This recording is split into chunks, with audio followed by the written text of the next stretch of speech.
It's time for another On a High. Top 3 World Cup finals.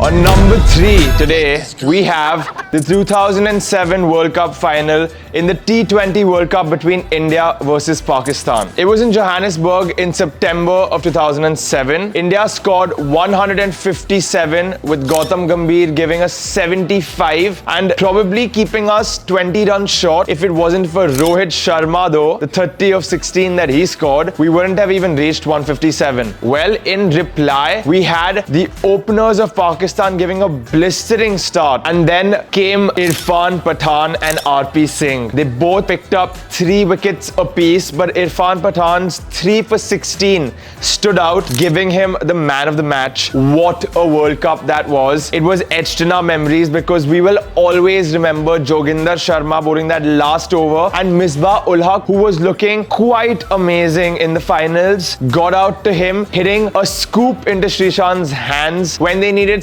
7 of 4. That was the 3rd best World Cup finals. Let's move on to number 2. 17 entire years later, Rohit Sharma hitting a full circle moment as captain, finally winning the T20 World Cup. Yes, the T20 World Cup that we just won in 2024 on the 29th of June. It's still reverberating in our souls. We had King Kohli finally coming through and performing, scoring more runs in this game than he had in the entire tournament before, and being the man of the match for that reason. But let's talk about what exactly went down. 30 of 30. This is an equation that will always scare every Indian, but at the same time, it's a bittersweet moment because that is where we pulled the game back from. Jasprit Bumrah and Hardik Pandya have bowled their hearts out and given us probably the best adult moment of our entire lives, and at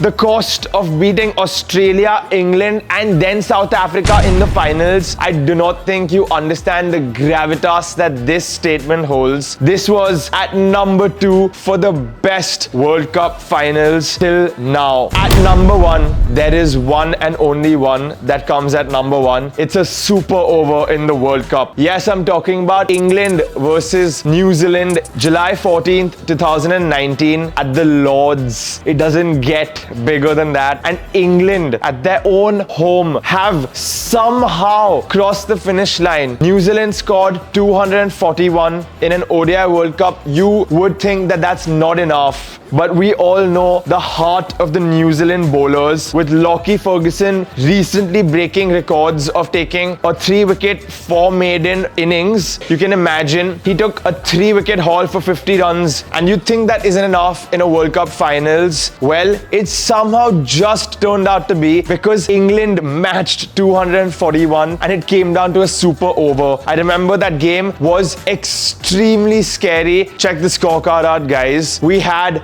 Benjamin Stokes coming through and staying not out to give England that little bit that they needed to get to the super over, and then the historical super over moment. I remember I read this and saw an interview. One regret that Martin Guptill has in his life is throwing the ball on the wrong end. He wishes he threw it to the other end because otherwise it wouldn't have hit Ben Stokes' glove and gone to the boundary for 4 overthrows, costing them the game on a boundary count. They scored 15 runs each in the super over but lost on boundary count. I can't express Kane Williamson's expressions when he was giving the post-match interview. I hope no cricketer ever has to go through that. This was the top 3 World Cup finals on a High. Go like, share and subscribe, and check out more On a High videos that we make every week. 94.3 One world, your station. Radio 1.